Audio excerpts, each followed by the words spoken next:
SLBC టన్నెల్లోని D1, D2 ప్రదేశాల్లో సహాయక చర్యలు ముమ్మరం చేశారు. టన్నెల్లో చిక్కుకున్న మిగిలిన 7గురిని గుర్తించడానికి రెస్క్యూ ఆపరేషన్ 25వ రోజుకు చేరుకుంది.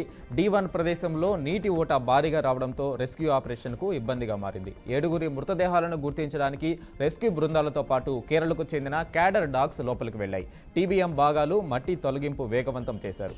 D1, D2 దగ్గర కొనసాగుతున్న తవ్వకాలు చేపట్టారు. సహాయక చర్యల్లో 12 ఏజెన్సీలకు చెందిన 650 మంది సిబ్బంది ఉన్నారు. నేటి నుంచి రోబోలు కూడా రంగంలోకి దిగనున్నాయి.